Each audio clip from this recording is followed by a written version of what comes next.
통로가 되게 하시고 은혜와 복을 받게 하여 주옵소서. 예수님의 이름으로 기도합나이다. 아멘. 우리 한번 옆에 분이랑 한 번 더 인사합니다. 예수님 이 자리에 우리와 함께 하십니다. 아멘. 할렐루야. 예수님 이 자리에 우리와 함께 하심을 믿습니까? 성경이 말씀하시기를 두세 사람이 내 이름으로 모인 곳에 내가 그들과 함께 하리라.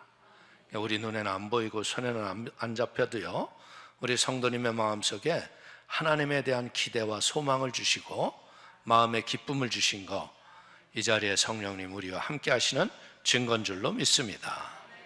저는 오늘 요한복음 2장 1절에서 11절의 말씀을 가지고 순종으로 얻은 가치라는 제목을 가지고 은혜를 나누기를 원합니다. 이 사람은 희한한 게 순종하고 잘 살까요? 불순종하고 잘 살까요? 예? 이 순종은 수없이 가르쳐요. 이렇게 해라, 저렇게 해라. 그래도 그대로 안 살고요, 꼭 안 가르친 길을 어떻게 그렇게 알고 가는지 몰라요. 예? 그래서 우리는 삶을 살아가는 날 동안 우리가 배울 게 뭐냐? 인생은 나 혼자 설 수 없다는 걸 알면 축복이에요. 불순종하는 이유 중에 하나는 뭐냐? 내가 할 수 있다라고 느끼기 때문에 그러거든요. 내가 할 수 있는 내 인생의 경험, 내 인생의 방법들로 이건 나 다 해봤어, 이렇게 하면 안 돼, 하나님 말씀은 틀렸어, 내 말이 옳아. 그래서 우리가 그 길을 가보지만 결국 후회하는 일이 생긴다는 거예요. 영국의 유명했던 2차 세계대전의 명장이었던 버나드 로 몽고메리 사령관이 아주 어렸을 적에 성경 공부를 열심히 한 거예요, 청년 시절에. 근데 성경 공부를 마치고 목사님을 이제 모셔다 드리는데 목사님께 한번 여쭤본 거예요. 왜? 어렸을 적부터 그렇게 교회를 나가도 말씀대로 살기보다는 내 생각대로 사는 게 더 많은 거예요. 그래서 목사님, 어떻게 우리가 주님 손에 붙잡혀서 살 수 있을까요? 그것을 쉽게 한번 설명해 주시겠어요? 그랬더니 목사님께서 주머니에서 볼펜을 하나 딱 꺼내시는 거야. 그러면서 달리는 차에서, 야, 이 볼펜을 한번 세워볼래? 볼펜이 세워져요, 안 세워져요? 안 세워지잖아요. 네, 야, 이 볼판이 안 세워지는데 사람의 손이 이렇게 딱 붙잡고 있으면 넘어지니 안 넘어지니? 안 넘어지죠.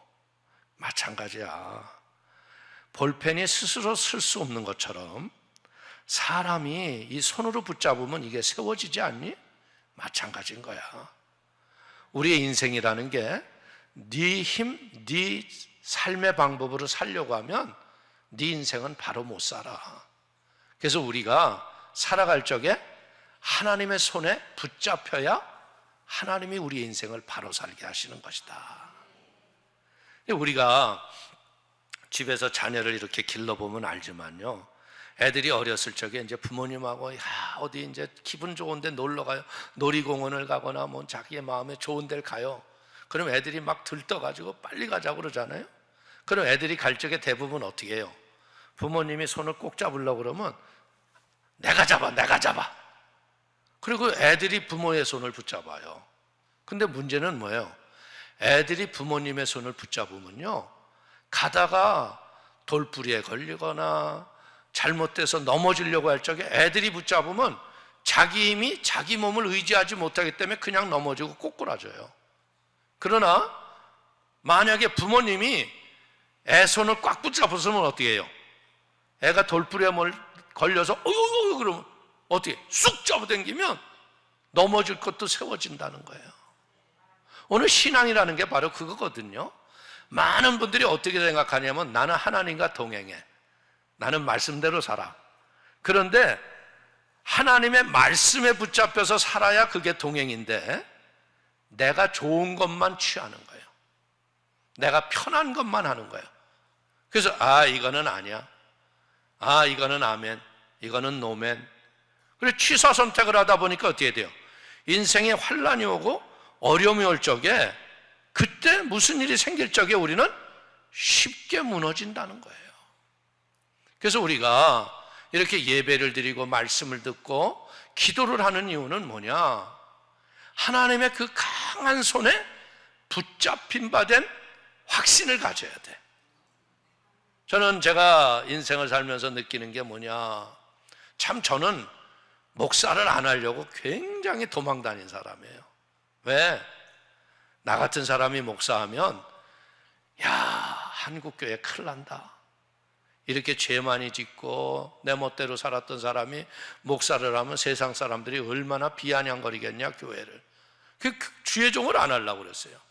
그런데 인생이라는 게 내 생각, 내 의지대로 가는 게 아니더라고요. 결국 하나님이 나를 딱 붙잡는 순간 너는 내 것이야, 이걸 깨달을 때까지 환난이 오는 거야.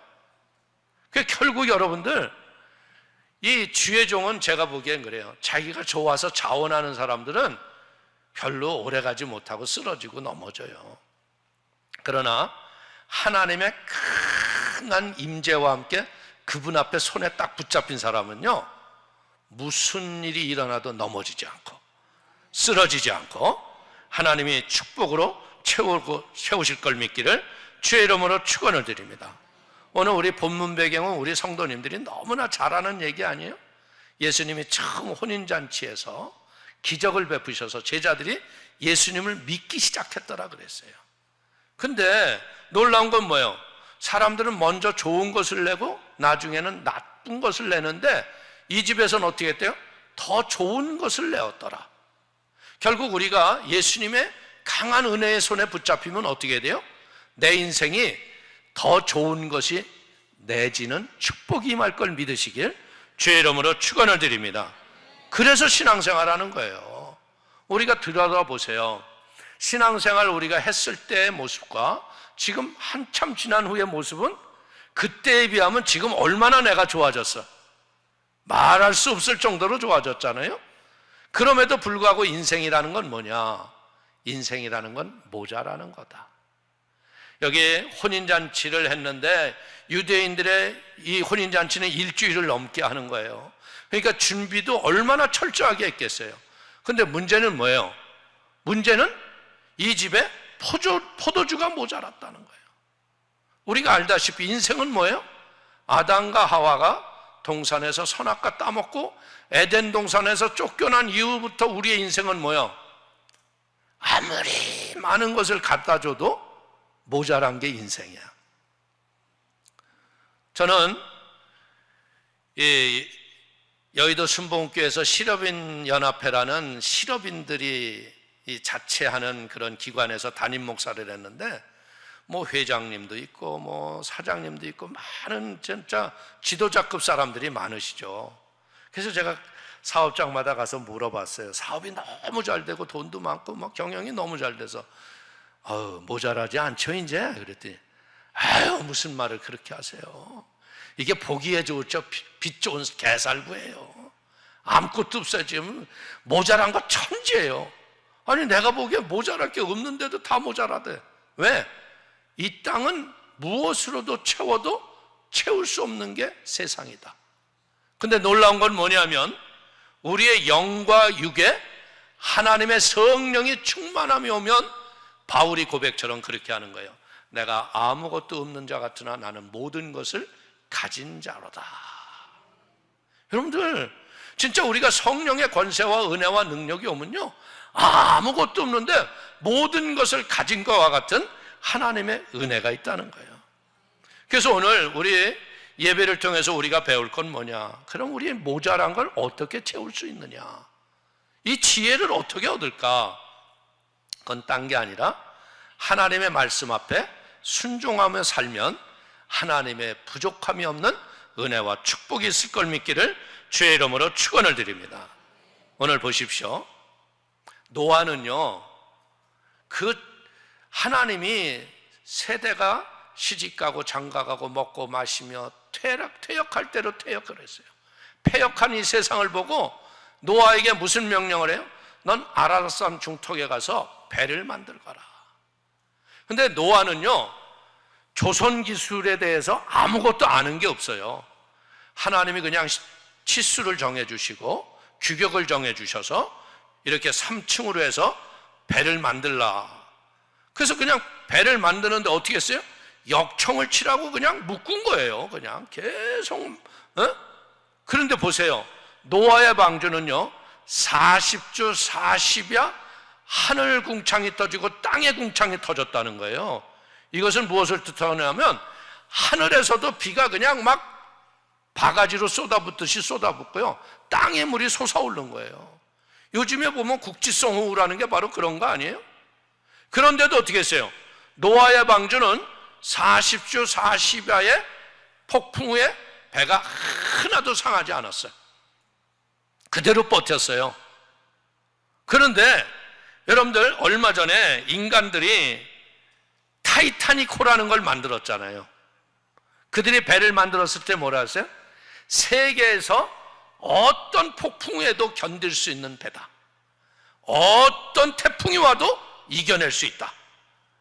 그런데 타이타닉호가 어떻게 됐어요? 좌초에서 배가 가라앉았어요. 저는 이것을 보고 느끼는 게 뭐냐, 하나님의 말씀 앞에 순종했던 노아는 배를 만드는 기술이나 배의 부력이나 뭐 이런 거 아무것도 몰라도 시키는 대로 했으니까 환난 풍파를 능히 이겼다. 그러나 여러분들, 타이타닉호는 아무리 자기네들이 기술을 가지고 만들었어도 폭풍우를 못 이기고 배가 가라앉은 거예요. 우리 인생이 왜 가라앉을까요? 내 의지, 내 생각, 내 마음, 내 생각이 옳다라고 할 때 그때 인생은 가라앉는다는 거예요.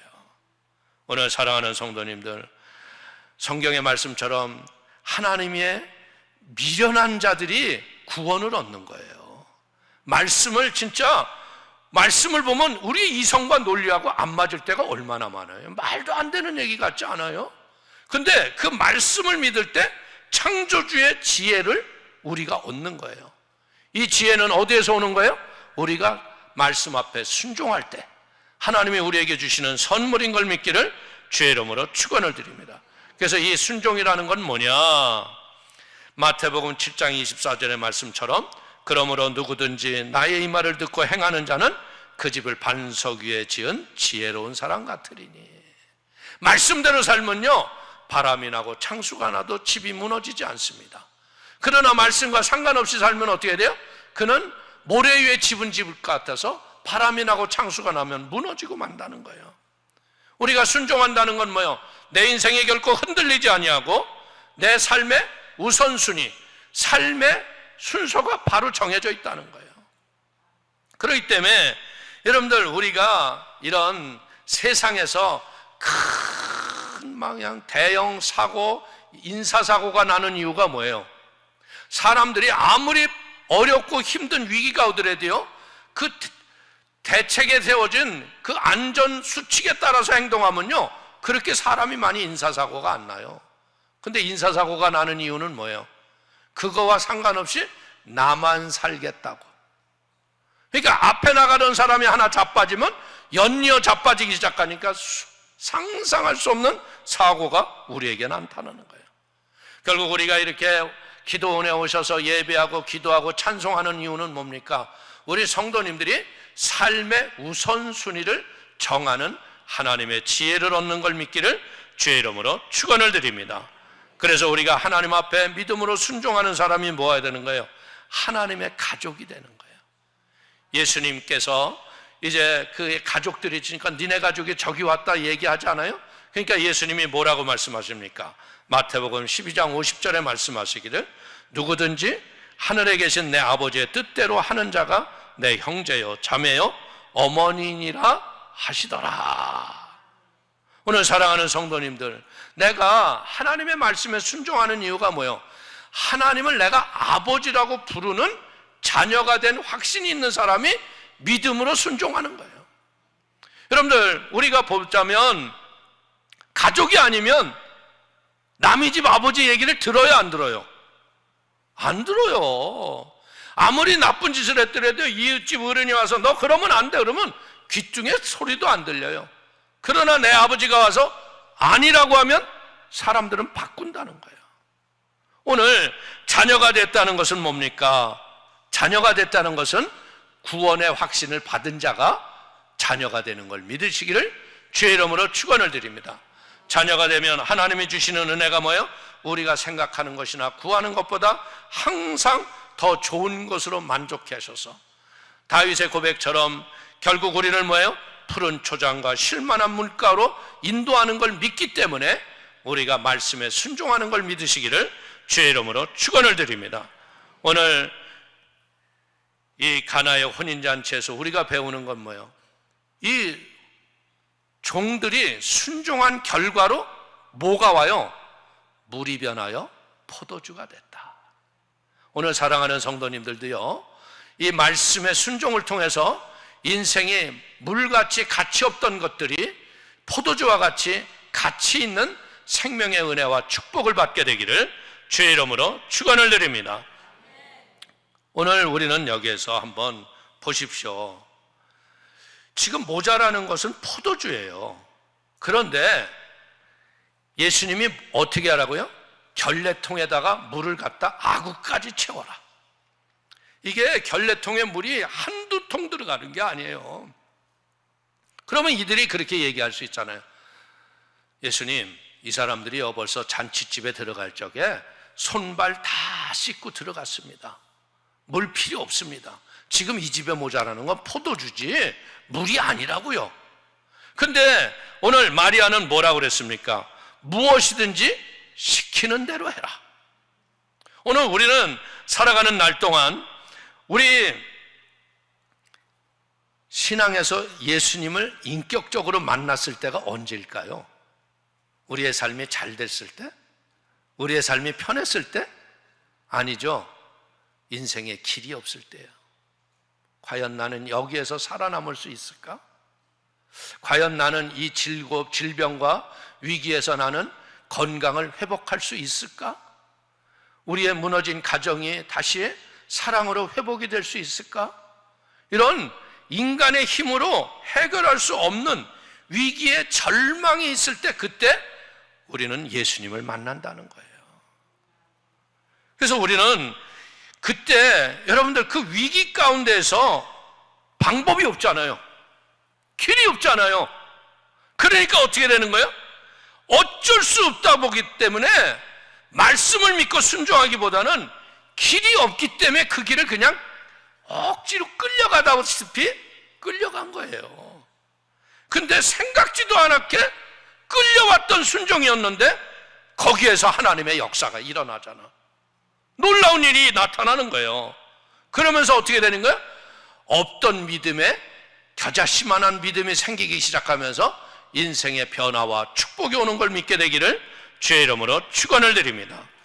오늘 마리아가 종들에게 이분이 무슨 말씀을 하시든지 그대로 하라 한 이유가 뭘까요? 그건 마리아 자신이 하나님의 성령의 음성을 따라 믿음으로 순종해서 처녀인 몸이 생명을 잉태했잖아요. 그리고 이분은 누구라고요? 우리를 죄에서 건지실 자다. 죄에서 건지실 자, 어떤 문제와 어려움 역경에서 우리를 생명의 길로 인도하실 구세주인 것을 알았기 때문에 무슨 말씀을 하시더라도 그대로 하라는 거예요. 오늘 물이 포도주로 변하는 과정에서요, 우리는 어떤 조건이 충족되었을 적에 변화가 일어났는지 우리가 살펴봐야 돼요. 뭐예요? 하나님의 말씀이 살았고 운동력이 있는 걸 믿고 그 말씀을 믿고 순종할 적에 인생의 변화가 우리의 삶에 임하는 걸 믿게 되시기를 주의 이름으로 축원을 드립니다. 오늘 마리아는 뭐예요? 이 혼인잔치에 예수님 때문에 포도주가 모자란 게 채워질 것이라는 믿음을 가졌다는 거예요. 오늘 예수님이 우리에게 주셨던 은혜 중에 하나가 뭐예요? 내 믿음대로 될지어다. 오늘 여기서 예배드리는 성도님들 각자의 삶 속에서 진짜 내가 생각지도 못했던, 내가 꿈도 꾸지도 못했던 응답을 받아본 경험이 있기 때문에 이 불볕더위에도 성전에 오신 거 아니에요? 그런 은혜가 있잖아요. 그러니까 오늘도 뭐 하는 거예요? 그 믿음의 은혜를 기억하면서 하나님, 요번에도 다시 한번 나에게 이런 은혜를 베풀어 주옵소서. 내 겨자씨만한 믿음이지만 하나님의 도움을 구하기를 위해서 왔습니다. 할렐루야. 오늘 우리의 믿음이 살아있어야 할 걸 믿길 주의 이름으로 축원을 드립니다. 쉽게 표현하면 뭐예요? 예수님은 어떤 위기와 문제와 고통에서도 우리를 해결할 수 있는 능력 있는 주님이신 걸 믿게 되시기를 주님의 이름으로 축원을 드립니다. 그래서 마리아는 하인들에게 뭐라고 그러냐? 무슨 말씀을 하시든지 그대로 하라. 오늘 마리아가 예수님이 구세주라는 확신이 없었다면요, 이런 말씀을 할 수가 없죠. 그리고 또 목사인 저도요, 이런 영적 경험과 은혜가 없었다면요, 절대로 시키는 대로 하라고 할 수 없죠. 우리의 삶이라는 것은 뭡니까? 진짜 하나님 말씀 앞에 전적으로 순종했을 적에 하나님의 위대한 손이 움직이는 걸 깨닫게 되기를 주의 이름으로 축원을 드립니다. 여러분들, 이 예수님이 그 모든 마리아를 통해서 역사하실 때 있어요. 마리아가 무슨 수고를 한 게 아무것도 없어요. 그냥 마리아는 뭐 한 거예요? 성령의 음성을 듣고 순종하는 것밖에 없었다는 거예요. 하나님의 말씀 앞에 여러분들 순종할 수 있는 사람을 쭉 찾아보니까 마리아만큼 믿음에 성결하고 거룩하며 하나님의 말씀 앞에 살 수 있다라고 여겨진 여인이 마리아였다는 거예요. 그래서 그 마리아를 선택해서 쭉 설명을 하니까 마리아가 뭐라 그래요? 주의 여종이오니 말씀대로 이루어지리다. 말씀대로 이루어지리다. 여러분들, 사랑하는 성도님들이 진짜 처녀의 몸을 통해서 말씀이 육신이 되어 오신 예수님을 마리아가 못할 능력이 없는 걸 믿었기 때문에 무엇이든지 시키는 대로 하라고 하는 명령을 내릴 수 있던 걸 믿기를 주의 이름으로 축원을 드립니다. 한 사람의 믿음이 전체 가나 혼인잔치의 기쁨으로 바꿨다는 거예요.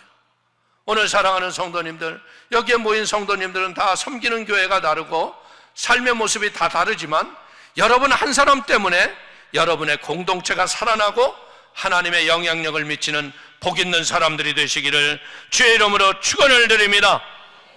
한 사람의 순종을 통해서 일어났던 내 개인의 변화의 간증이 사랑하는 종들을 통해서 기적을 일으킨 걸 믿기를 주의 이름으로 축원을 드립니다. 그리고 우리는 분명히 알아야 될 게 그거예요. 우리의 가족이요, 전부 말씀으로 바로 서지 못했을지라도요, 한 사람의 믿음 때문에 그 가족이 결국은 시간이 지나면 말씀에 다 세워져요. 어떤 가정을 이렇게 보면, 야, 저 가정 저거 예수 믿어질까? 남편이 막 그냥 머리를 빡빡 깎이지를 않나? 나가지 말라고요, 막 그냥 문고리에다가 끈으로 묶어가지고 못 나가게 하지를 않나? 심지어 예전에는 어떤 사람이요, 그렇게까지 했대잖아요. 옷을 다 벗겨가지고 구두를, 저 운목 구두를 뜯어가지고요, 거기에다 여자를 가둬놨대요. 그리고 불을 떼가지고 머리가 시커멓게 타고 막 온몸이 덧대. 근데 이 여자가 또 그럼에도 불구하고 교회를 갔다는 거 아니에요? 근데 교회를 갔는데 이 여인이, 하나님 아버지, 번개는 놓다 뭐 하시나요? 저 쓰레기 같은 인간 아버지 데려가 주셨어요. 이렇게 기도할 줄 아는 거야. 근데 거기서 뭐라 그러냐면, 하나님 아버지, 아버지를 못 만나서 그럽니다.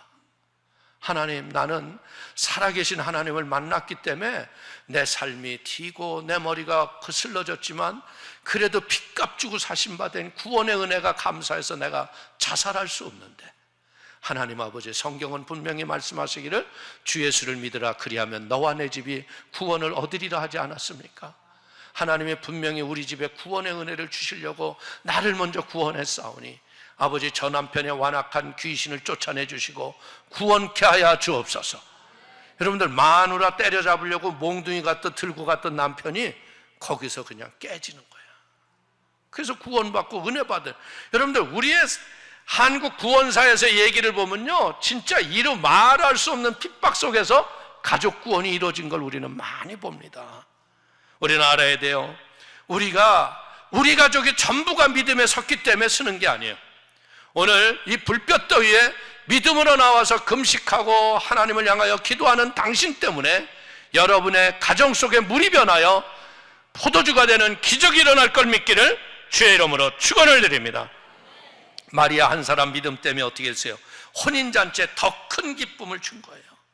오늘 사랑하는 성도님, 당신을 인격적으로 만나주시고 믿음의 삶 가운데 여러분들에게 하나님의 구원을 주신 하나님의 은혜, 이 순종이 더욱더 갈수록 더 깊은 순종이 되셔서 하나님을 영화롭게 하는 우리 모두가 되기를 주의 이름으로 축원을 드립니다. 우리는 신앙생활 하면서도 느끼는 게 뭐냐? 내가 알고 있는 인간의 지성과 논리, 내 삶의 경험, 이것 때문에 내 선을 먼저 거놓죠. 그러놓고 어때요? 아니다 생각하면 불순종, 맞다 생각하면 순종. 그러다 보니까 내 하나님의 말씀이요, 내 인생의 경험과 삶의 상식의 선을 넘지 못하는 경우가 너무나 많다 보니까 대부분의 삶이 어떻게 돼요? 불순종인 거예요. 불순종이다 보니까 삶의 변화가 없는 거죠. 내가 수용할 수 있고 내가 이해되는 범위 안에서만 하나님의 말씀이 내 말씀이 되는 거예요. 그래서 우리는 내가 하나님을 믿는다고 하지만 어떻게 돼요? 하나님을 내가 붙잡고 있는 거예요. 근데 아까 얘기했잖아요. 부모가 우리의 어린아이의 손을 붙잡을 때 그때 강한 능력이 우리에게 오는 거예요. 오늘 사랑하는 성도님들, 이제는 우리의 인생의 변화를 위해서 무엇 해야 돼요? 하나님의 말씀이 여러분들의 삶을 붙잡고 말씀 앞에 순종하는 은혜와 축복이 있게 되기를 주의 이름으로 축원을 드립니다. 마리아가 하인들에게 뭐라고 그래요? 무슨 말씀을 하시든지 그대로 하라. 우리는 역사 속에서 모세가 40년 광야 세상 노정을 끝내고 모세는 느보산에서 그냥 죽어버리고 맙니다. 바라보기는 하겠으나 들어가지는 못합니다. 그런데 그때 하나님이 누구를 세우셨냐면 여호수아를 세우죠. 근데 여호수아에게 뭐라고 그래요? 너는 극히 강하고 담대하라. 말씀대로 믿음으로 나가라 그래요. 그래서 여호수아가 제일 먼저 만나는 게 뭐냐면 여리고성이에요. 이제까지 어떤 민족이 여리고성을 무너뜨려 본 적이 없어요. 그 여리고는 외벽과 내벽 사이에는 물이 흐르고요, 아주 초조한 지형을 가지고서 절벽 위에 지어졌기 때문에 감히 어떤 민족도 그 성을 무너뜨린 적이 없어요.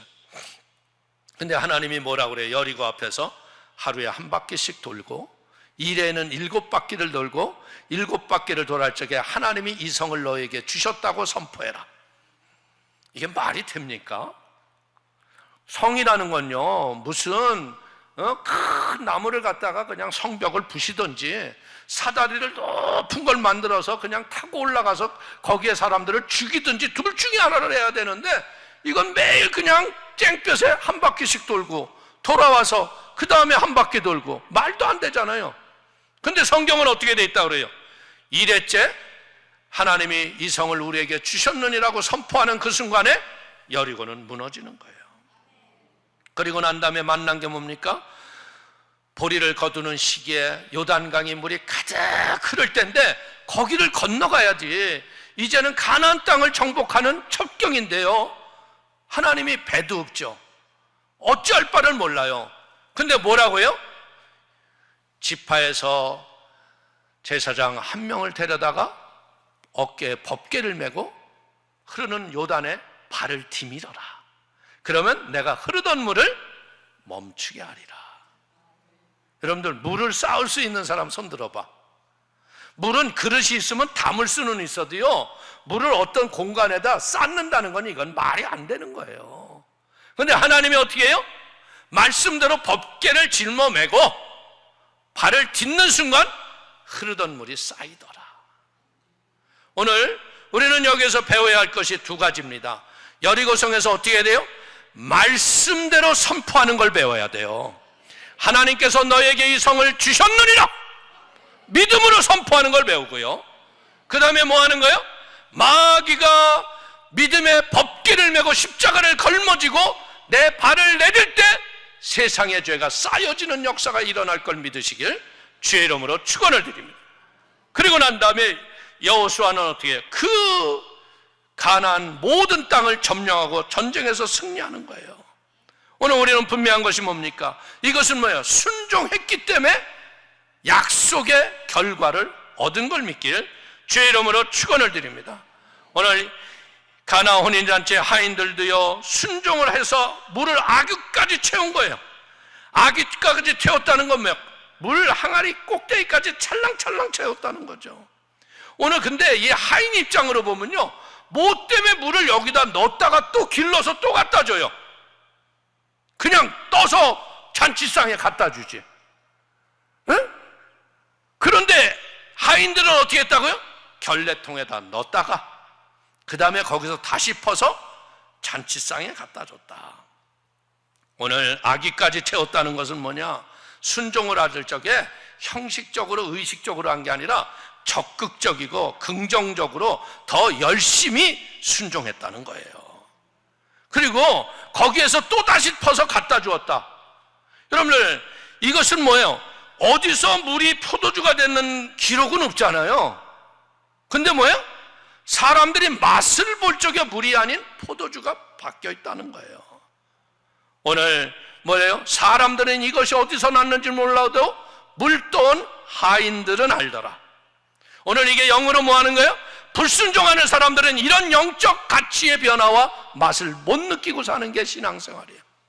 그러나 순종하는 사람들은 그때 영적인 바른 가치와 하나님의 살아계심을 알고 믿음에 순종하는 자가 받는 하나님의 축복을 누리고 사는 걸 믿게 되기를 주님의 이름으로 축원을 드리겠습니다.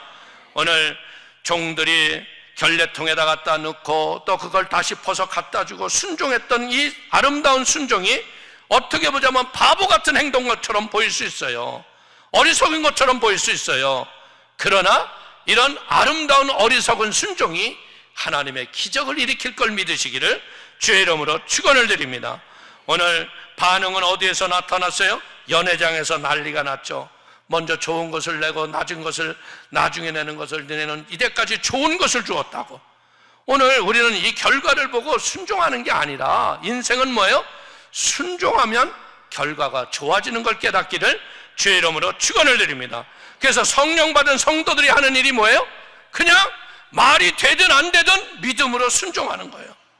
그리고 믿음으로 선포하는 거예요. 그러면 하나님의 기적이 일어나는 거예요.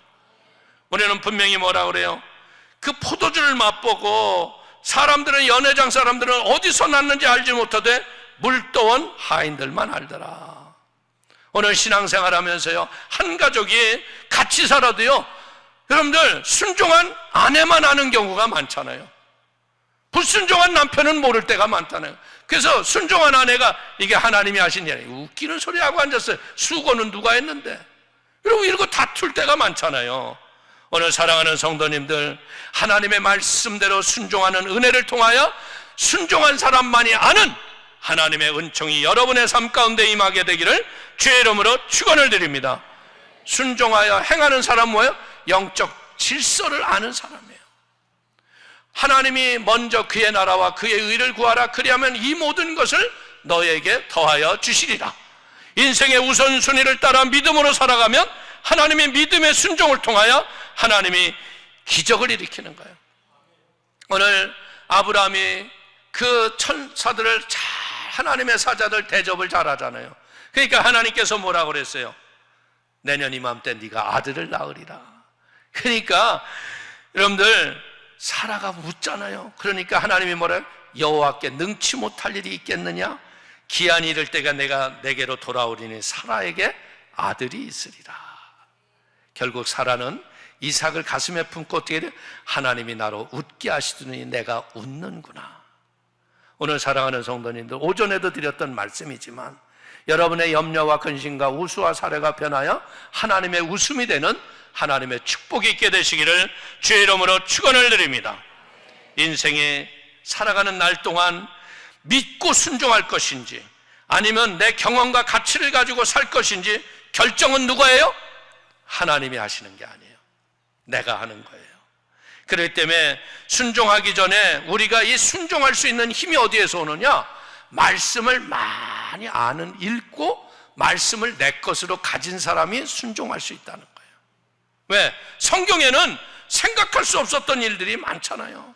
수르보니의 여인을 보십시오. 얼마나 멸시와 천대를 받아요. 나는 너희에게 보냄을 받지 않았다고, 이방인에게 보내지 않았다고 쳐다도 안 봐요. 그리고 뭐라 그래요? 심지어 떡을 만들어서 개에게 주는 자가 없다.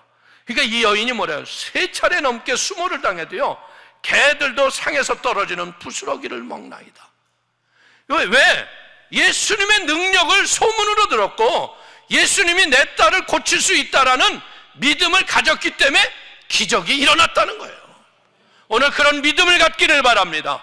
그런 은혜를 갖기를 바랍니다. 그러면 역사가 일어나는 거예요. 말씀을 많이 알 적에 우리는 말씀 앞에 순종할 수 있을 걸 믿길 주의 이름으로 축원을 드립니다. 그래서 우리 사랑하는 성도님들이 알아야 될 게 뭐야? 내가 순종하는 자체가 거룩한 행동은 아니에요.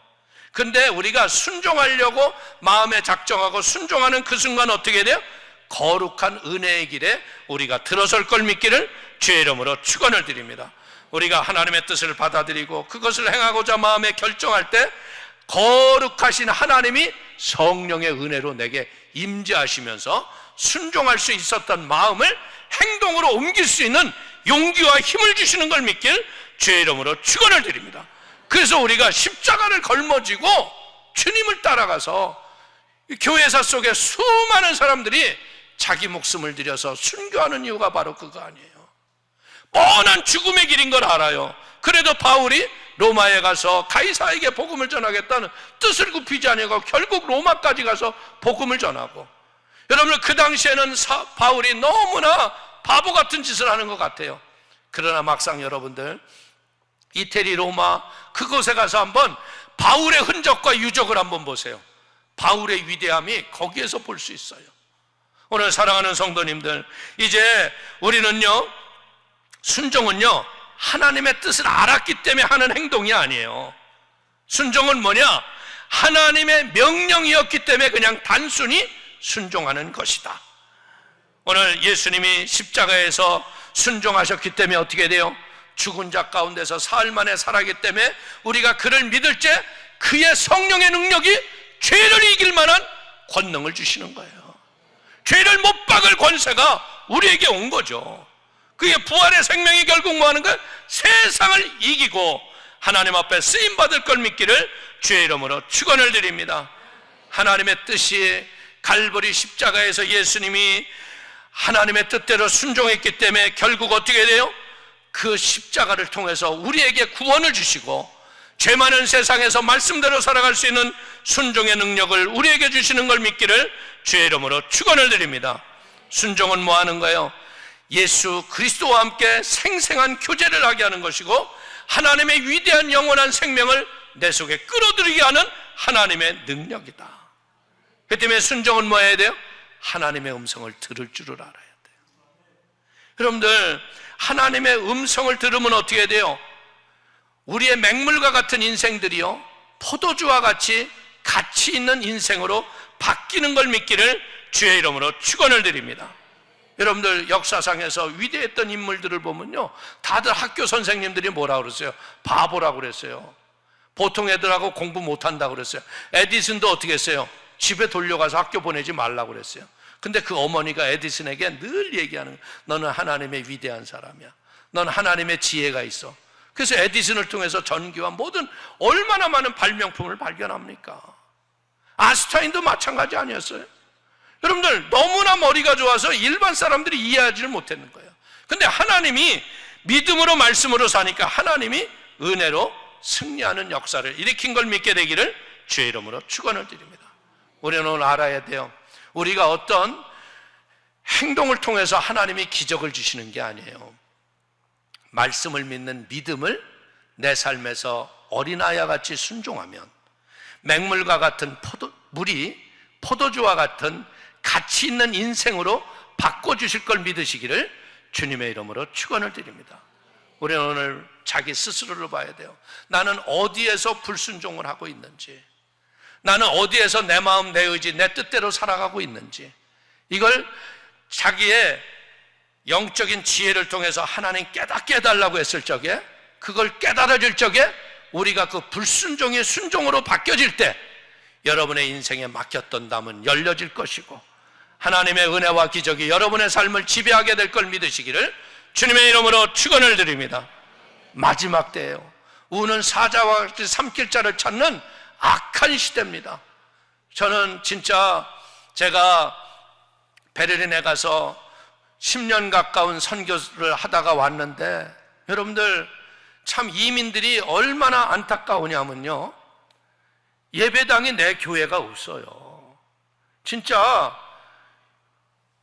그 독일 사람들 속에 광부와 간호원으로 파송됐던 사람들, 외로움과 그들의 괴로움을 이길 길이 없어서 생긴 게 교회인 거예요.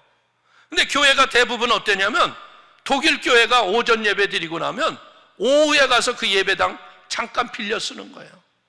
저는 가서 예배당을 진짜 얼마나 많이 이사를 다녔는지 몰라. 갔던 교회에서 못 쓴다고 나가라고 그러고 그냥 참 어려움이 많았어요. 근데 하나님이 어느 날 저한테 그러시더라고요. 얘야, 너 왜 교회를 달라고 기도 안 하니? 그래서 내가 그랬어요. 하나님, 교회를 달라고 기도하면 뭐예요? 우리는 성도들이 구성원이 많지도 않고요, 돈 가진 기업가도 없고요, 건축할 만한 재정도 없잖아요. 그런데 무슨 교회를 달라고 그러세요? 근데 하나님이 나한테 그러시는 거예요. 너 기도도 못하니? 기도는 할 수 있죠. 그럼 기도를 해라. 근데 기도를 하라 그러는데 기도하면서도 나도 우스워요. 아니 어떻게 건축한 건 변변히 마련도 안 됐는데 교회를 달라고 기도하지? 근데 독일은요, 마을 중앙마다 얼마나 이쁜 교회가 많은지 몰라요.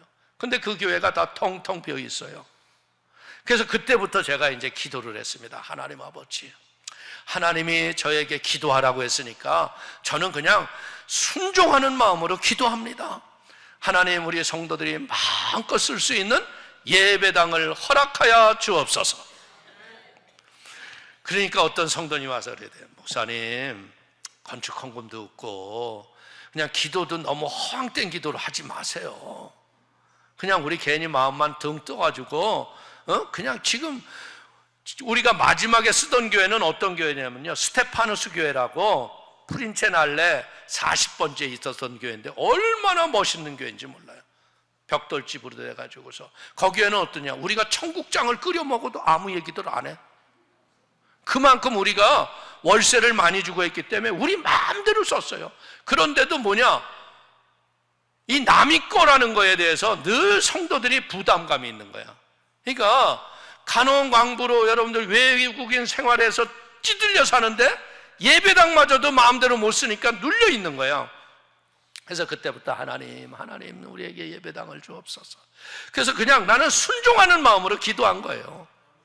그런데 어떤 일이 일어났냐면 어떤 여자 목사님 부부가 목회하시는 분인데 독일 국가교회를 30년 동안 빌렸어요, 월세로. 근데 이분들이 교회를 하면 그냥 막 돈이 막 줄줄 들어오는 줄 알았나 봐. 근데 교회는 하나님 말씀과 진리 안에 서지 않으면 그냥 문 닫는 거예요. 그러니까 이분들이 너무나 어렵다 보니까 자기네 소유권도 아닌데 이걸 자기네가 국가교회에 쌀 얘기해서 싸게 사준다고 그렇게 얘기를 했다는 거야. 그래서 이제 여기저기 다 알아봤는데 하나님께 기도하니까 하나님이 가라고 그러시는 거야. 근데 가라고 그래서 갔는데 독일 종교청 사람 만났더니 사기당한 거예요. 야, 기가 막힌 거야. 기가 막힌 거야. 목사가 목사한테 사기를 당하고. 하나님한테 막 그랬어요. 하나님, 이렇게 사기를 당하게 하시고 왜 이렇게 힘들게 하세요? 그 걱정하지 마라. 이거 내가 너에게 준 거니까 니네 교회 될 거야. 그러면 내가 그랬죠. 그러면 등기례를 빨리 바꿔주시든지 뭔가 증거를 주셔야지 뭐 맨날 마음으로만 주셨다고 그러냐고. 그럴 때 어떤 권사님들도 그것 때문에 우리가 얼마나 기도를 했겠어요. 그럼 권사님들이 오셔서 그래, 아유 목사님 죄송한데요, 하나님이 이 교회를 우리에게 주셨다는데요. 아유 나도 들었잖아 얼마 전에. 그런데 이게 안 믿어지는 게 문제야. 하나님이 주셨다고 했는데 제가 그때 느낀 게 뭐냐, 때가 돼야 된다. 그래도 불철주야 기도했어요. 불철주야 기도했는데 이 독일에서는요, 이 건물을 팔고 살려면은 건물 관리하는 그 관청이 있어서 그 땅값이 얼마, 건물값이 얼마 평가를 해야 돼요. 근데 그 평가를 하는데 1년 걸렸어. 1년 걸렸는데 20만 유로짜리가 179만 유로. 여러분들 상상할 수 없는 가격으로 온 거야. 그래서 제가 그 편지를 보고요, 주일날 설교할 적에 뭐라고 했는지 몰라요. 너무나 충격이 커서. 그래서 이제 하나님 앞에 또 기도를 드렸어요. 하나님, 왜 이렇게 힘들게 하세요? 그냥 내 이 교회에 머문다고 했었는데 왜 여기를 오게 해가지고 이렇게 힘들게 하세요? 그랬더니, 아니 내가 너한테 준다는데 말이 많냐? 근데 결국은요, 마음의 지혜를 주시더라고. 내가 이 교회를 절대 못 산다, 너무나 비싸다. 그러면 어떻게 하겠냐? 그래서 내가 그랬어요, 싸게 월세로 다오. 그랬더니 이제 이분들이 또 막 회의를 했어요. 그래서 또 만났어요. 그랬더니 그분들이 그런 얘기를 해요. 야, 우리가 회의를 다 하고 결정을 해가지고 오면 이상하게 네가 하자는 대로 우리가 끌려가는지 모르겠대. 그래서 내가 그랬어요, 니네는 회의하고 오지, 나는 새벽마다 주님과 회의한다. 새벽마다 여쭙고 새벽마다 묻고 새벽마다 한다. 그랬더니 이분들이 진짜 편지가 왔는데요, 한 달에 500유로만 내고 월세로 쓰라는 거예요. 이게 여러분들은 이제 이게 물가를 모르시니까 그런데 그때 500유로면요, 유학생들이 조그만 방 한 칸 쓰는 값이 500유로야. 근데 뭐 주차장에 그냥 대성전에, 부속성전에, 교육관에, 부엌에, 뭐 담임 목사실에 이 그 큰 교회가 500이라면 거저야 거저. 그런데 내가 그랬어, 야 너 우리 교회 한번 와봐라. 그리고 교회 구성원들을 다 보여줬어요. 자 봐라, 연세들이 많지, 은퇴야, 그리고 유학생이야. 니네들이 싸게 준 건 나는 알아. 그런데 이왕 주는 거 우리가 서로 마음에 부담 갖지 않도록 300유로에 하자. 그랬더니 이 사람들 그래.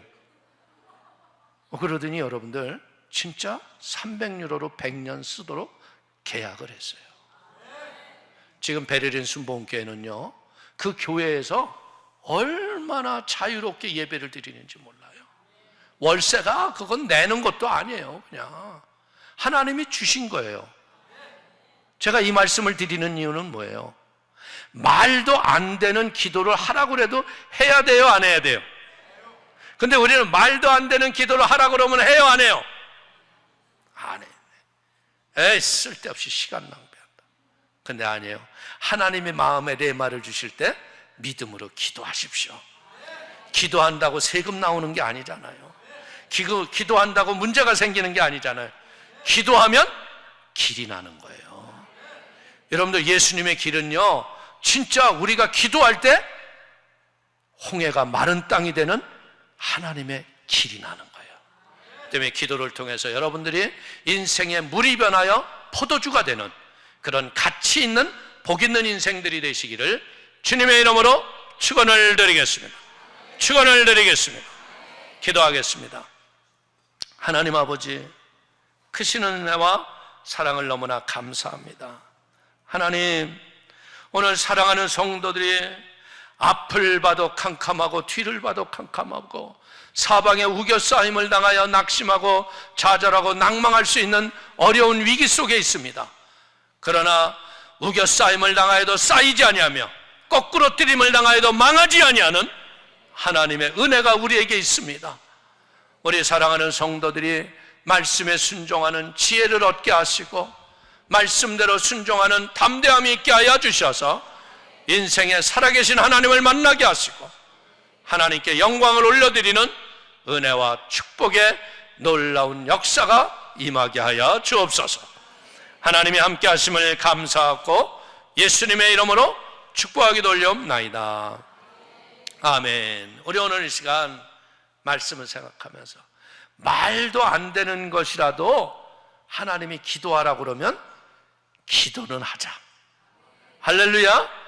기도하면 되는 거예요. 기도하면 하나님이 일을 하시는 거예요. 내가 기도하면 여러분들 천군 천사가 동원이 되고 성령의 역사가 일어나는 거예요.